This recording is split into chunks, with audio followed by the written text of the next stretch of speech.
Welcome to Engage Math, Pre-Algebra Lesson 9, Problem 3, where we are solving equations that have either fractions or decimals.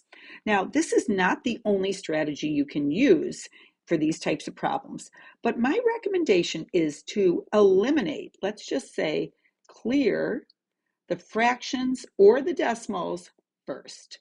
Again, not the only way to do it, but I find that students who learn how to do this really can sail through this type of problem in algebra. So we're going to clear fractions or decimals first. Again, not the only way to do it. All right, so let's look at this first one. In order to clear the fraction, the denominator of 4 in this fraction, I'm going to multiply both sides of the equation through by 4. And if you want, think of it as 4 over 1. The reason I chose 4 is I know that will make this 4 in the denominator cancel, which will be wonderful because then I will no longer have fractions. So I'm going to distribute that 4 over 1 to the x over 4, which the 4's will cancel, and we'll have, you can think of it as 4x over 4, but it's just plain old x now. And then the 4 has to get distributed to the 2, so x plus 8 equals, and then the 4 gets distributed to the 8, which gives us 32. Now, you might be thinking, well, what allows us just to say we're going to multiply through by 4? But what we're really doing is we're doing the same thing to the left side and the right side of the equation, which allows us to multiply through by 4 because the left side's getting multiplied by 4 and so is the right side. So we're still keeping it a nice equation that's true. And now look at how close we are to our answer. Subtract 8 from both sides, and x is equal to 24. Clearing those fractions and decimals first is a wonderful skill to have. Okay, now I'm just putting the number we're going to multiply through by on the right just because of the spacing. So it doesn't matter, though, it still means distribution. This time I'm going to multiply through by the 3.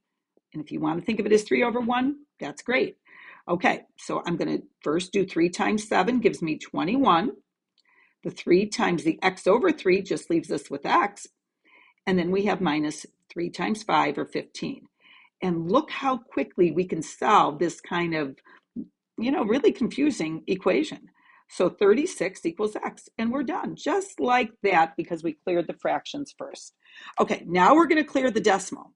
The way we're going to do this is we're going to multiply through by a value of 10. The reason I'm choosing 10 is we want this decimal right here to be moved one position to the right. So we no longer will have a decimal. So you have to look at the equation and say, okay, how many places do I have to move the decimal to the right to eliminate decimals? Some people think of it as every decimal gets moved one to the right, but what you're truly doing is multiplying through by 10. So the first term becomes 5x. Remember, everything has to get multiplied by 10, so it's plus 40 equals 120. Subtract 40 from both sides, and just like that, we are almost done solving. 5x equals 80, and so now I'm going to just write it over here. If 5x equals 80, no problem, we're going to divide both sides by 5. And this, I am hoping you remember, or you could do some long division, but what you really have then is x equals 16. If you're not sure how I got x equals 16 without a calculator, just send a note to us or look back at your long division notes. So x equals 16. The other thing you could do is you could just say like 5 times what gives you 80. That would be fine too. All right. Once again, we're going to multiply through by 10.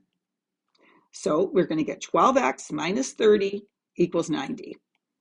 So add 30 to both sides, and we get 12x equals 120.